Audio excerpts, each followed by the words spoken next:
حضرت انس بن مالک رضی اللہ تعالی عنہ کی روایت ہے، ایک دن نبی علیہ الصلوۃ والسلام اپنے ایک غلام جو درزی کا کام کرتا تھا اس کے پاس تشریف لے کر گئے تو نبی علیہ الصلوۃ والسلام کی خدمت میں پکا ہوا کدو آیا تو نبی علیہ الصلوۃ والسلام نے اس کو بڑے شوق سے بڑے رغبت کے ساتھ کھایا۔ حضرت انس رضی اللہ تعالیٰ عنہ فرماتے ہیں جب میں نے نبی علیہ الصلوۃ والسلام کو اس قدر رغبت کے ساتھ کھاتے ہوا دیکھا تو میرے دل میں نبی علیہ الصلوۃ والسلام کی محبت پیدا ہوئی تو میں نے بھی کدو کو بڑے شوق سے کھانا شروع کر دیا۔ ایک روایت میں نبی علیہ الصلوۃ والسلام نے ارشاد فرمایا، اما جی عائشہ رضی اللہ تعالیٰ عنہ کو فرمایا کہ جب تو ہانڈی بنائے تو کدو کی مقدار کو زیادہ کر دینا، کدو رنج غم پریشانی کو دور کر دیتا ہے۔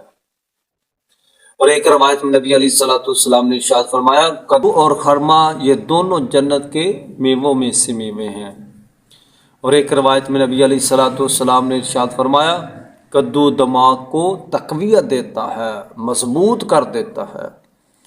اور ایک روایت میں ارشاد فرمایا کہ کدو بصارت کو اچھا کر دیتا ہے، بصارت کو تقویت دیتا ہے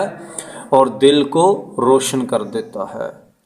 اور یہ کدو نبی علیہ الصلوۃ والسلام کے پسندیدہ کھانوں میں سے ایک کھانا تھا،